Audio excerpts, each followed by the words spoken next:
Together we stand, divided we fall. These words hold instantly recognizable wisdom. Division divides us, and divided as we are, we war, we fight, we conflict, we battle, and we destroy each other's lives. Understanding this, the question must be asked: why do we tolerate the ongoing divisions programmed into our children in the disgrace of what passes as systemic education?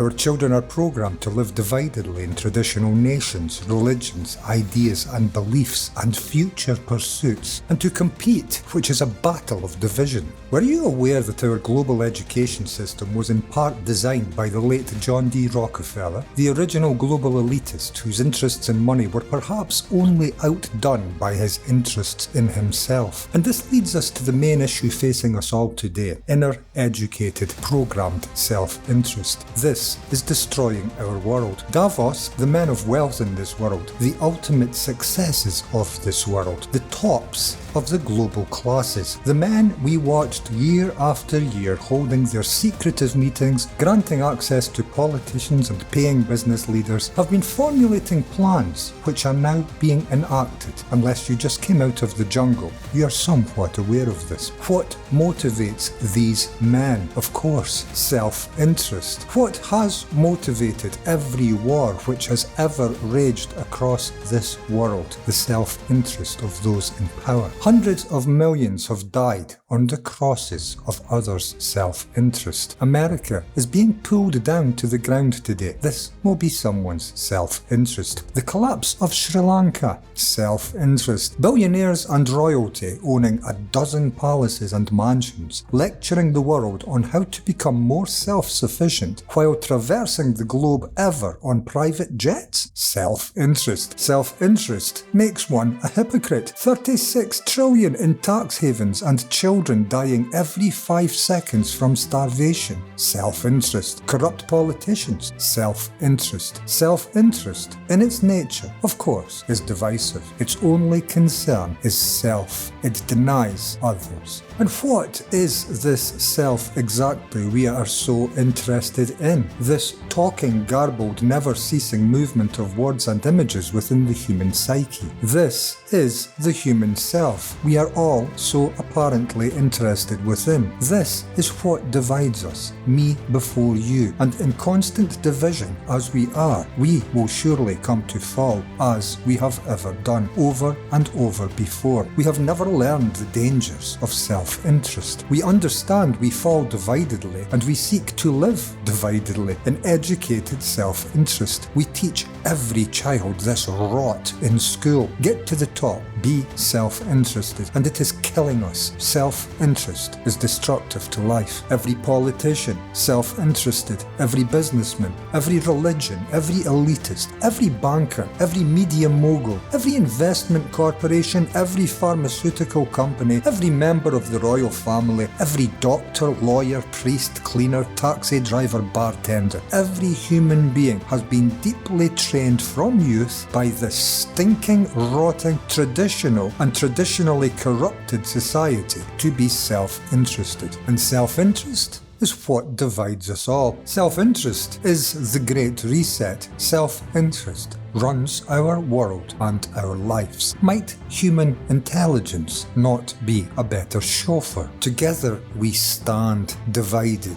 we fall, and we are divided when we lead our lives from a basis of self-interest. Self-interest understands no limits. It never stops. Billionaires may own dozens of homes. They buy mansions close to their own that they may live lives even more isolated than their self-interest has already permitted they become. Blind these people are to the suffering of others. Blind these people are to others' lives. Blind these people are to their relationship to others and to their suffering. Self-interest denies sight, love and care. And these people truly are blind, for self-interest truly has no eyes to see the suffering of others. Self-interest is all-consuming and all-focused on self. Me first is what becomes all-important to life. Me in constant, continuous, competitive battle against you. I must have more, meaning you must have less. This is classroom-educated behaviour. Demonic, unquestioned, classroom-educated behaviour. All I care about in life is me. My foundation, my name, my philanthropy, my greed, my immature, unquestioned, and childish approach to life. Seeking to be king of the world forever of all. Seeking power, seeking dominance, seeking to be the leader of all. Make no mistake, the deep trials and tribulations this world is enduring today and has endured these past few years has self-interest written all over it. Our entire history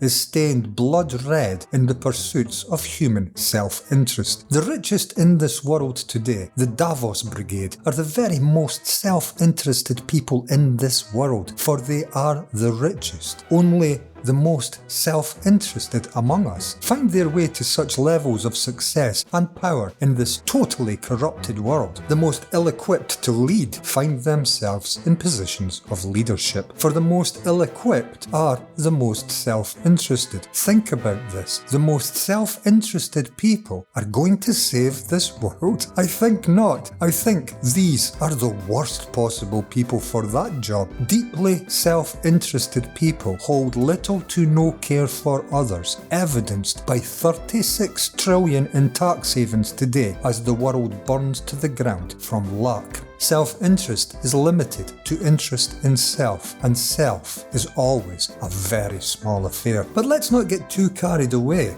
It is true, terrible things are taking place in our world and have taken place, and self-interest and the lies and the manipulation which regularly follow self-interested deceptive activities are behind every one. But no sharpening of any guillotines. You cannot shout out one angry word if your life is being led in self-interest, and it is. It is such a shame that giants of money in this world have been the ones entrusted to structure this society, the ones given power. This was our great societal folly. You see, self-interested as we are, our interests in life are predominantly our own lives, which are founded in the duration of time we have lived, past to future, meaning that my interests are limited to what I have previously experienced in life. This is obvious, is it not? Prince Charles, as an example, is likely interested more in the continuity of the monarchy than anyone else alive today.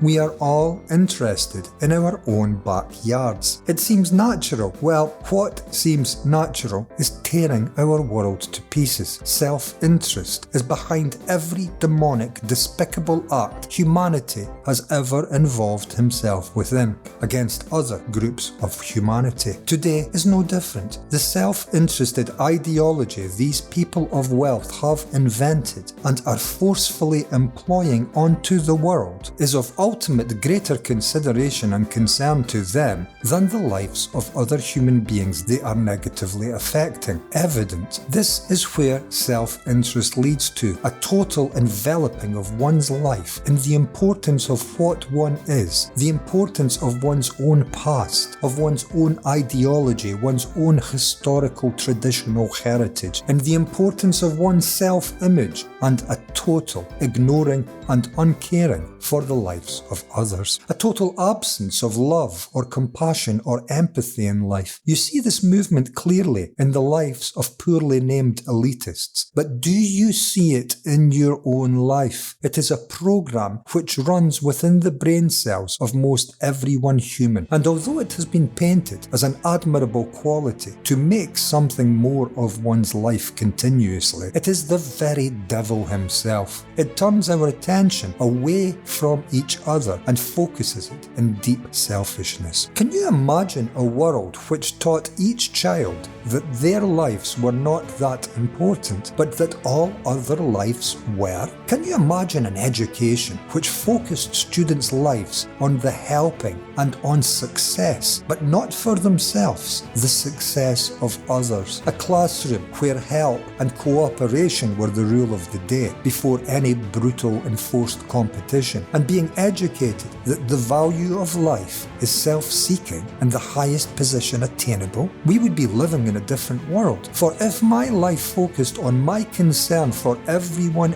else, if I carried little to no interest in my life, but all others lived the same way, if all others were more interested in me, we are now living in relationship and cooperation nirvana. If all care more for me than I for myself, and if I care more for others than for myself, we are all immediately protected, looked after and cared for, loved, and we all have more than enough. Not a few like today with so much that they will never spend, and a majority with never enough to ever spend. What is the big deal to have more than you ever need and to keep on treading that hamster's wheel, corrupting the entire world, taking more from those who have less? What is the point? This is wasted life. Any billionaires listening? If so, leave a comment in the box below. Your life makes little sense from here. Please explain. I doubt you can. I think you are living automatically, programmed, without question. Like most of us are. Thought-driven, programmed lives do this. Self-interest is what needs end to save our world. Self-interest ever seeks more, and there are limits. At least there need be. And for self-interest to end, we need to understand this programmed mechanism within us. Legacy of Mr. John D. Rockefeller, that wonderful man so full of self-interest that he contributed to the ongoing corruption of the brain cells of the youth of humanity for over 100 years. Youth educated to self-interest, educated to following a teacher, find it difficult to come together in organised, intelligent action. They find it difficult to cooperate and follow authority without question. The traditional, unfair structure of society has been guaranteed its continuity. Divided, we are incompetent to act together, and our education ensures we grow to live divided lives. The upper echelons of this broken society continues for centuries, unquestioned and undisturbed. This corruption, this breaking apart of natural order, is all self-interest. You can throw no stones if you are self-interested, and you likely are. You have been educated to be. You have been deeply programmed to be. If you see this fact, that self-interest is a large contributory factor to the destruction of all, which it is, you will seek to understand this ingrained programmed psychological mechanism within you and rip it out of the human psyche by its roots. You cannot complain about the World Economic Forum today and their deeply selfish, arrogant planned life changes for us all. For if you are self-interested, the only difference between you and them is the number you hold and the power you wield over others. Think about how superficial this world has become. Money is what we follow. And think about how many of these people received their money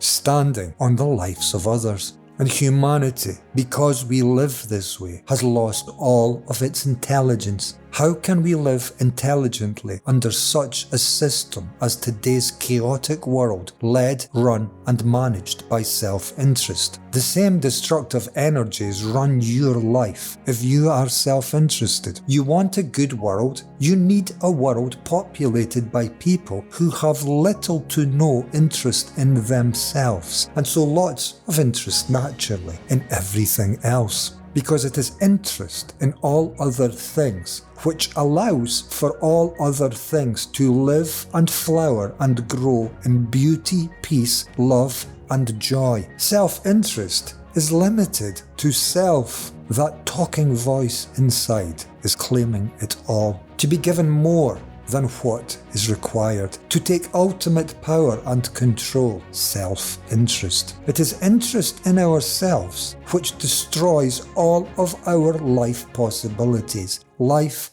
is a bounty given freely to all, and we live as though it were a desert, clambering for our next measly addition to our time-accumulated pile. And we are making it all worse today, and we are soon to suffer food shortages, and no one will help who can. No one who has way too much will place one finger in a pocket to help the lives of those suffering who have not enough, for all are only interested in themselves. If humanity is ever to arrive at any level of sanity, in intelligence and understanding of his life, he will have to have ended this disgusting self-interest. For self-interest is the most insane approach to life we could ever devise, the root of all of our divisions, and divided we fall. A new world will be built by human beings of little to no self-interest, or our world will simply die and self-interest will have seen it so. How bizarre that our interest in ourselves would come to destroy that very thing we are all so interested in.